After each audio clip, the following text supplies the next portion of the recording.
Hey, welcome to the Mary Kay virtual event, with you all the way. My name is Craig Groeschel. I am the host of the Craig Groeschel Leadership Podcast, and I'm the pastor of Life Church, the church that created the free YouVersion Bible app, which is on almost 500 million devices around the world. I want to show honor and express the deepest respect I have for Mary Kay, the most amazing culture and developers of leaders. It's an honor to share with you some thoughts today that I hope will inspire you. Let me start by stating the obvious. We're in a very complicated time. It's an unprecedented season in our lifetime with no clear answers as how we lead forward because we're all in uncharted territory. What do we know? We know that leadership is always important, but it's more important now than ever. Now, some of you might think, well, I'm not really a leader, and I want to just gently correct you and remind you, what is leadership? Leadership is influence, and everyone has influence. You are unquestionably and undeniably a leader. You can influence your friends, you can influence your family, you can influence your customers, you can influence those that you work with. Now, if there's one thing I know about you, is you have problems right now. We all do. You have problems to be solved, challenges to address, and tensions to manage because our lives have been altered in every way imaginable. You can't travel like you used to be able to travel. You're working out of different environments. You're trying to balance work life with family, with kids. You might have tension with your staff or tension with friends. You might be battling a health issue. You might have some financial challenges. Maybe the kids are driving you crazy because they're everywhere all the time. As we acknowledge that we all have problems, what I want to do is I want to try to help you change how you see your problems and also how you see yourself. Let's start with you.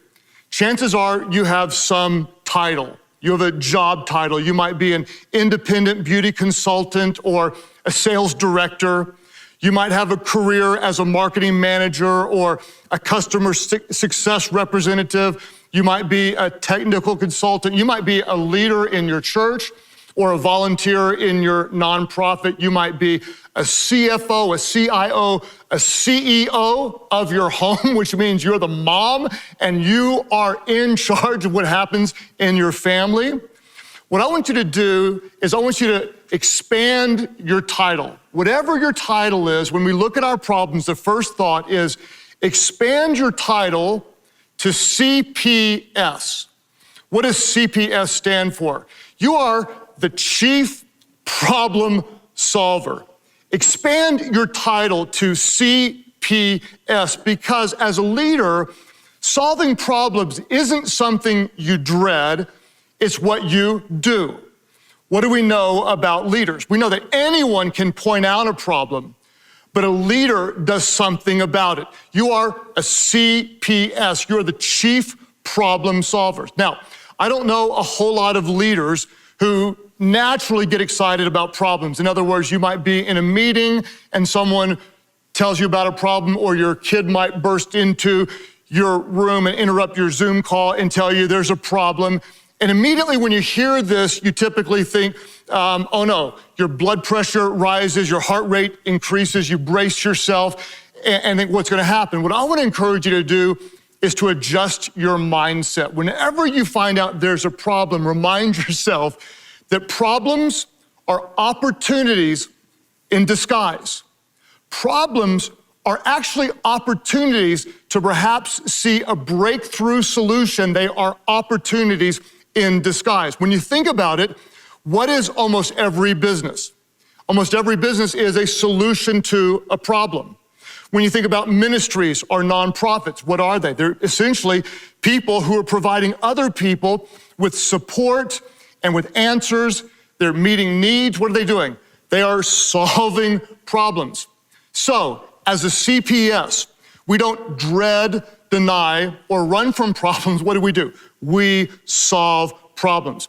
In fact, when you think about it, the value you bring is a reflection of the problems you solve.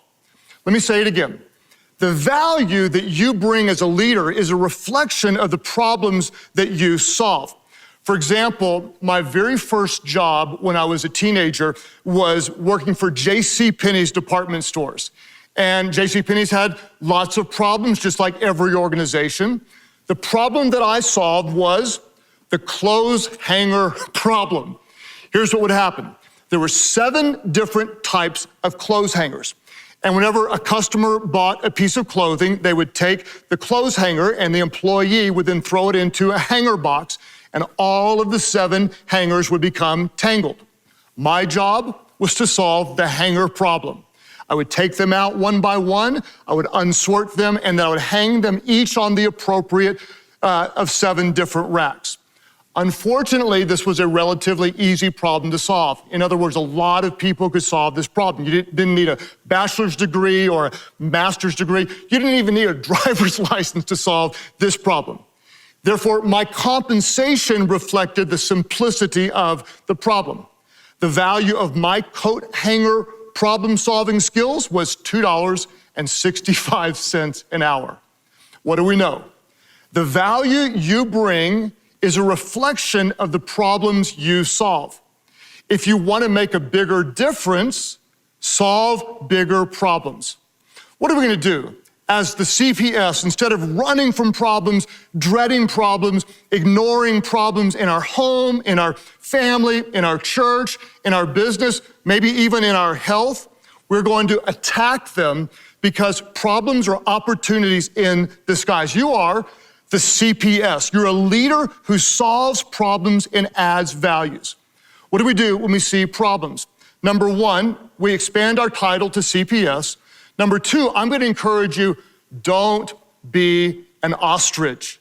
Don't be an ostrich. Don't keep your head in the sand. In fact, it was Zig Ziglar who said, the first step to solving a problem is to recognize that it exists. I love what Jim Collins said in his classic book, Good to Great. He talked about confronting the brutal facts. In fact, Collins wrote about the Stockdale paradox, named after James Stockdale, a prisoner of war in the Vietnam War, who suffered terribly for 8 years and yet he survived. Stockdale wrote about what he called the paradox, and he said this, and this is what you want to do in your leadership, in your home, in your family, in your business, in your nonprofit, is you want to always retain absolute faith that you can and will prevail in the end. And at the same time, confront the most brutal facts of your current reality. What are you going to do? If there are real problems, you acknowledge them. This is not good. But at the same time, you hold on to the faith that you have what it takes to solve the problem and you will prevail in the end. You're not an ostrich. My favorite example of this is my wife and I have been married almost 29 years, and we have 6 children. That's right, 6 children. People say, wow, you must love kids. I do, but I really love my wife. And years ago, as a pastor of a church, I would teach on Saturday night and then I would preach on Sunday morning. Well, she gave birth to our 4th child between Saturday night church and Sunday morning church, just a couple of hours before church was going to start. And suddenly we had a problem. I couldn't leave her and go preach. Our church was too young and we didn't have any other preachers on staff. So what do? We address the problem. There's a problem, but we have absolute faith that we will prevail. So we decided, why don't we run the video message from Saturday night and see what happens? Well, what happened was it was absolutely the same. We had the same spiritual response, and suddenly we had a breakthrough idea. By confronting the brutal facts with a prevailing faith that we would overcome, we had a breakthrough idea, and this problem created an opportunity that was in disguise. Now we have video teaching. Fast forward to today, our church is in almost 35 locations, opening up the 35th soon, in 11 different states with over 200 services. Why? Because there was a problem that was really an opportunity in disguise.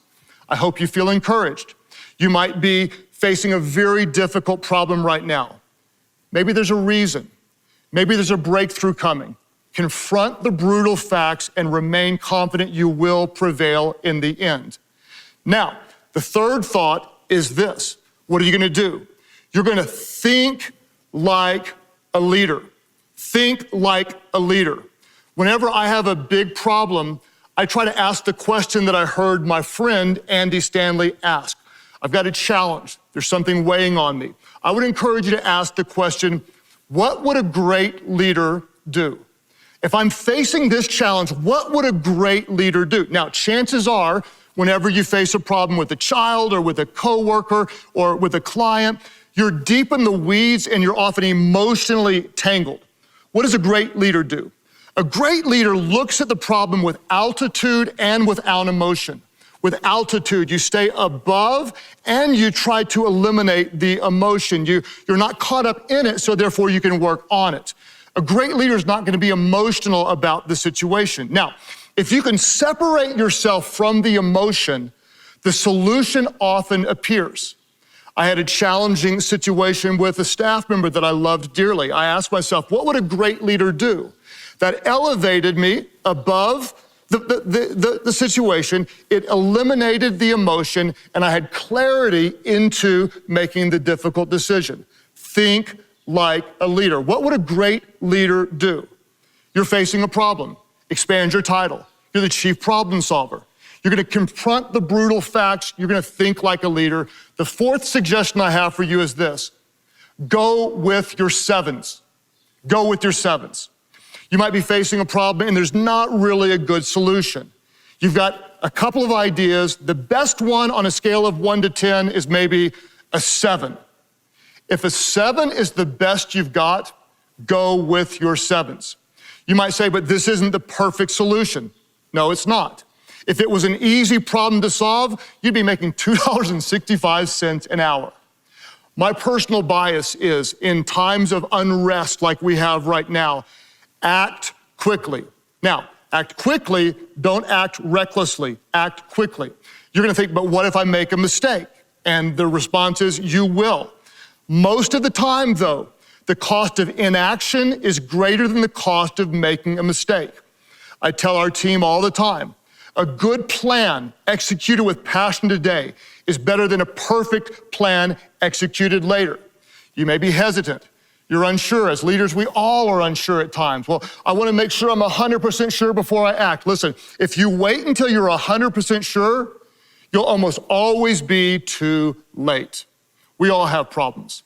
Let's pause for a moment and recognize if you have a problem, sometimes the problem is you. Sometimes you're the problem.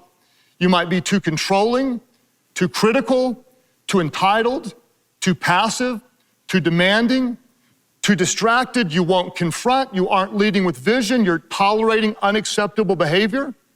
Sometimes the best way to solve the problem is to stop being the problem. About 12 years into our church, we were having all sorts of problems. I took an anonymous 360 review where my staff reviewed my leadership and I recognized I was the problem. I'd been distracted. Once I realized I was the problem, then I could solve it. The good news is, if you're the problem, it's an opportunity in disguise. It's an opportunity for you to get better and to grow in your leadership. Tell the truth. Admit it where you might be the problem, because you cannot change what you will not confront. The great news is this: you are a leader. You can grow. You can overcome. I believe with all my heart that you have what you need to face the problems that you have and to prevail in the end. Have faith, have passion, step into the problems and believe that you can lead to a better future. Make the change, have the courage, take some risk, get better, thrive, succeed in your family and in your business, because we know everyone wins when the leader gets better.